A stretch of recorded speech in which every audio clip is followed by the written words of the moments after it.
melakukan riset pemasaran, dan meramalkan permintaan. Oke, wait. Ini materi apaan sih? Oke, bestie, sebelum kita lanjut ke video materinya, kenalan dulu yuk sama 3 bidadari cantik dari kelompok 4. Di sini ada... Halo, aku Lovin Nurfezi dengan NIM 1219240106. Aku Melviana Ratwal Sheva dengan NIM 1219240109. Dan aku Indah Permata Komar Putri dengan NIM 1219240096. Nah, itu tadi adalah perkenalan singkat dari anggota kelompok 4. Sekarang kita lanjut ke video materinya. Materi kali ini berhubungan dengan mata kuliah manajemen pemasaran. Tapi pemasaran di sini itu bukan yang berbau mistis ya, kayak dukun, santet, penglaris, setan, apalagi meramalkan zodiak. No, big no, bestie. Itu jauh banget dari kata itu. So, tanpa basa-basi lagi, langsung aja kita ke materinya. Check it out. Manajer pemasaran sering melaksanakan studi pemasaran formal tentang berbagai masalah dan peluang tertentu. Contohnya seperti meminta survei pasar, uji preferensi produk, peramalan penjualan berdasarkan wilayah, dan juga penilaian iklan. Tugas periset pemasaran adalah membuat pandangan tentang sikap dan perilaku pelanggan. Namun perlu teman-teman ketahui, tidak hanya perusahaan besar saja yang mampu melaksanakan riset pemasaran. Perusahaan kecil pun dapat melaksanakan riset pemasaran dengan cara yang lebih efektif dan terjangkau, seperti melibatkan mahasiswa dan profesor untuk merancang dan melaksanakan proyek. Kedua, menggunakan internet, dan yang terakhir, memeriksa pesaing. Ada 6 proses riset pemasaran yang efektif. Yang pertama, mendefinisikan tujuan riset. Kedua, mengembangkan rencana riset. Ketiga, mengumpulkan informasi riset. Keempat, menganalisis informasi. Kelima, mempresentasikan pertemuan. Dan yang terakhir, mengambil keputusan.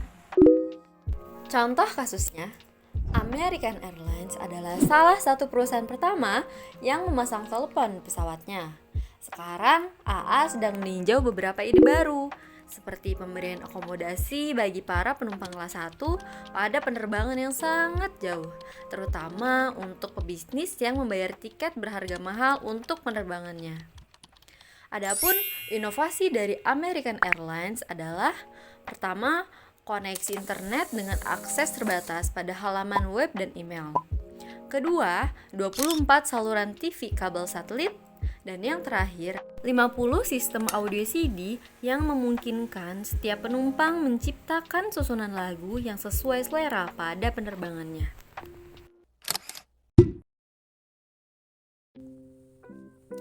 Mendefinisikan masalah. 1. Apakah penawaran internet dalam layanan ini menciptakan tambahan preferensi dan laba yang cukup besar bagi American Airlines untuk menjustifikasi biayanya dibanding kemungkinan investasi lain dalam peningkatan layanan yang mungkin dilakukan AA? 2. Jika iya, apakah AA sebaiknya menawarkan layanan ini pada kelas 1 atau juga pada kelas bisnis dan mungkin pada kelas ekonomi? 3. Berapa harga yang harus dikenakan? Tujuan riset. 1. Apa jenis penumpang kelas 1 yang merespon penggunaan layanan internet dalam penerbangan? 2. Berapa banyak penumpang kelas 1 yang ingin menggunakan layanan internet pada tingkat harga yang berbeda?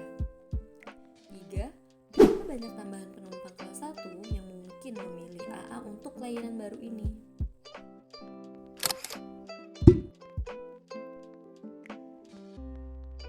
Dalam mengembangkan rencana riset, terdapat beberapa langkah yang perlu dilakukan, mulai dari sumber data, di mana periset dapat mengumpulkan data sekunder dan primer ataupun keduanya.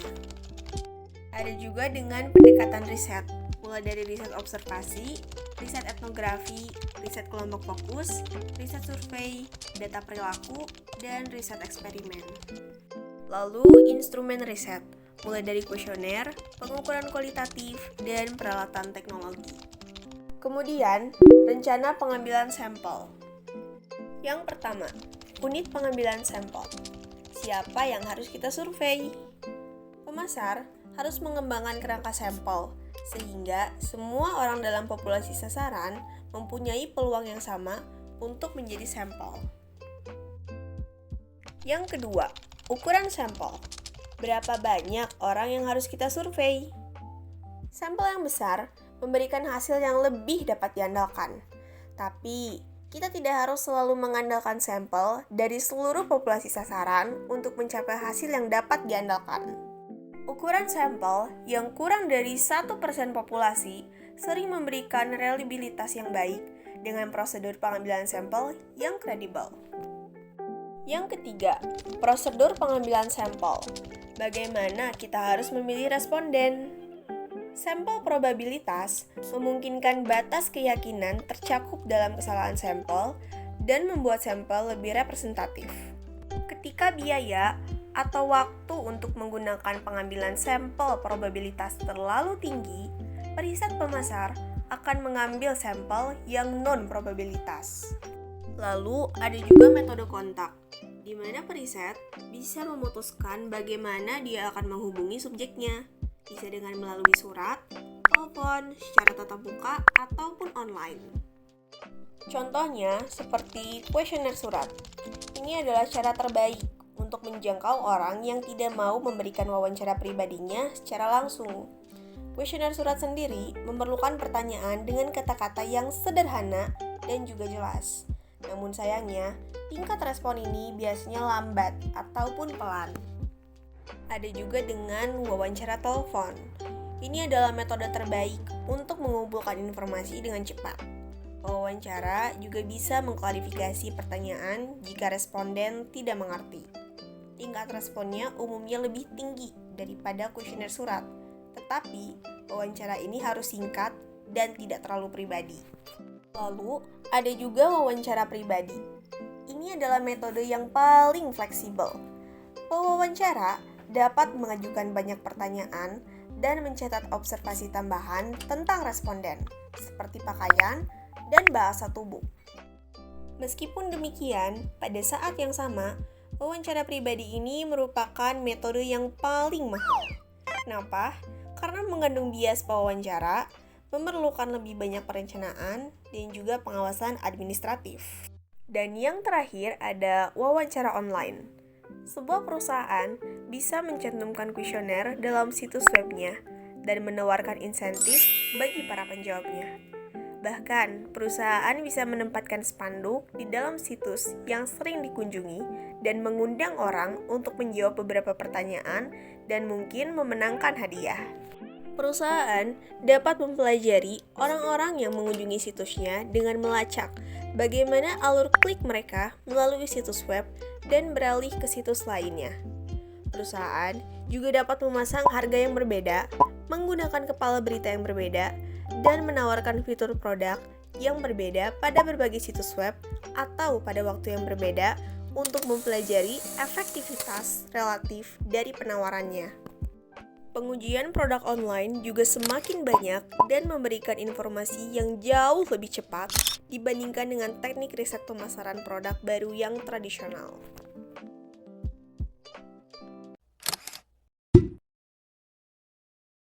Fase pengumpulan data riset pemasaran biasanya adalah fase termahal dan paling cenderung mengandung kesalahan.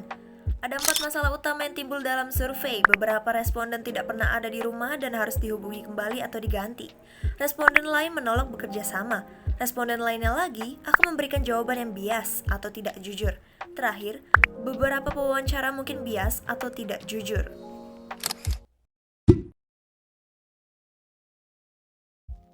Periset dapat menguji berbagai hipotesis dan teori, juga menerapkan analisis sensitivitas untuk menguji asumsi dan kekuatan kesimpulan. Sebagai langkah terakhir, periset mempresentasikan temuan yang relevan dengan keputusan pemasaran utama yang dihadapi manajemen. Periset semakin dituntut untuk memainkan peran konsultan yang lebih proaktif dalam menerjemahkan data dan informasi menjadi pandangan dan rekomendasi. Mereka juga harus mempertimbangkan cara untuk mempresentasikan temuan riset dalam cara yang sebisa mungkin dapat dipahami dan mendorong. manajer yang memerintahkan dilakukan riset harus mempertimbangkan bukti. John Little dari MIT mendefinisikan sistem dukungan keputusan pemasaran atau Marketing Decision Support System (MDSS) sebagai pengumpulan data terkoordinasi, sistem, alat, dan teknik dengan piranti lunak dan piranti keras yang mendukung, dengan mana organisasi mengumpulkan dan menerjemahkan informasi relevan dari bisnis dan lingkungan dan mengubahnya menjadi dasar bagi tindakan pemasaran.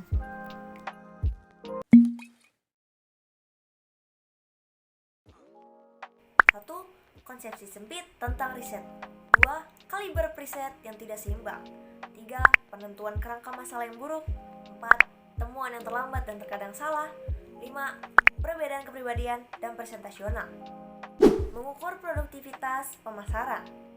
Salah satu tugas dalam riset pemasaran adalah menilai efisiensi dan efektivitas kegiatan pemasaran. Riset pemasaran dapat membantu pemasar mengatasi kebutuhan akuntabilitas yang semakin besar ini. Ukuran pemasaran. Menerapkan beragam ukuran untuk menilai pengaruh pemasaran. Pemasaran atau marketing matrix adalah sejumlah ukuran yang membantu pemasar menghitung, membandingkan, dan menerjemahkan kinerja pemasaran mereka. Contohnya sebagai berikut.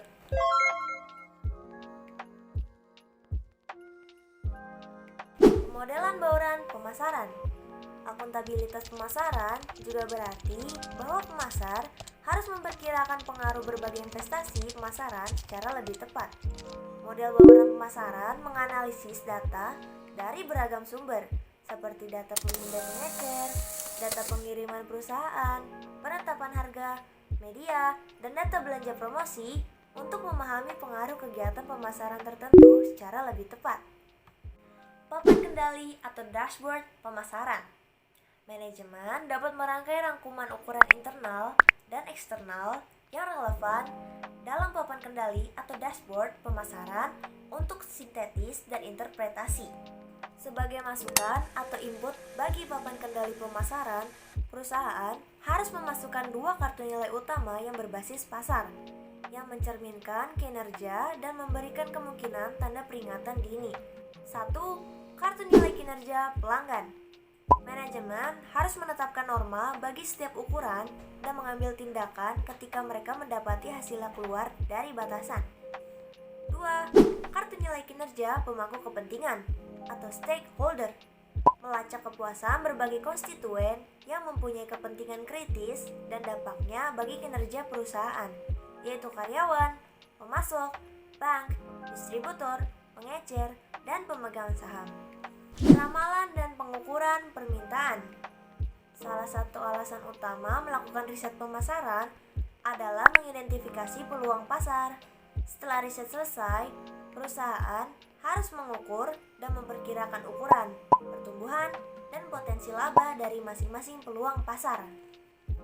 Peramalan penjualan didasarkan pada perkiraan permintaan. Manajer harus mendefinisikan apa yang mereka maksudkan dengan permintaan pasar. Berikut adalah tabel sampel ukuran kartu nilai kinerja pelanggan. Dan ini adalah papan kendali pemasaran untuk meningkatkan efektivitas dan efisiensi. Dan last but not least, ini adalah pola pengukuran pemasaran.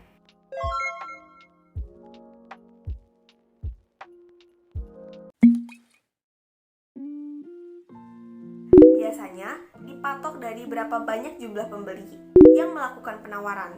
Namun, ada banyak cara untuk memecah pasar itu sendiri, seperti ada pasar potensial, pasar sasaran, pasar tersedia, dan pasar terpenetrasi. Dalam pengukuran permintaan juga ada konsep utamanya, yaitu permintaan pasar dan permintaan perusahaan. Kita juga harus bisa membedakan fungsi antara permintaan, peramalan penjualan, dan potensi yang ada. Hitung permintaan pasar. Ada 2 kategori, yaitu the potential market dan the available market. Potential market sendiri adalah konsumen yang memiliki minat tinggi dengan produk kita, sedangkan the available market adalah konsumen yang memiliki minat tinggi kemampuan yang memadai, dan akses yang luas untuk memiliki produk kita. Istilah-istilah yang perlu kita pahami yaitu market demand atau permintaan pasar, volume total yang akan dibeli oleh konsumen, tapi dibatasi dengan adanya geografi area, time period, environment, ataupun marketing program. Market share, berapa banyak bagian yang bisa perusahaan kita ambil atau dapatkan dalam pasar tersebut. Market penetration index, seberapa tinggi penetrasi produk dalam suatu pasar. Market forecast, pengeluaran yang dikeluarkan oleh industri tertentu. Market potensial, pasar yang masih bisa untuk dikembangkan kembali. Meramalkan permintaan di masa depan dengan cara survei, yaitu isi kuesioner, observasi, ataupun wawancara. Ada juga dengan company sales opinion, di mana kita menanyakan secara langsung kepada para sales yang turun di lapangan. Lalu, ada juga dengan expert opinion, di mana kita belajar dari pengalaman-pengalaman sebelumnya. Past sales, di mana kita melihat record ataupun data dari tahun ke tahunnya. Market test method, di mana kita meluncurkan suatu produk di wilayah terbaru dengan strategi terbaru, dan kita lihat apakah ini berpotensi tinggi ataupun tidak. Jika iya, maka kita bisa meluncurkan produk ini dengan strategi marketing yang sama di wilayah yang berbeda. Oke, itu tadi adalah akhir video dari materi kita kali ini. Semoga video ini bisa bermanfaat dan mudah dipahami oleh kita semua. Tetap semangat dan jangan pantang menyerah karena masih banyak tugas kuliah yang menanti di depan mata. Sehat selalu dan sampai jumpa.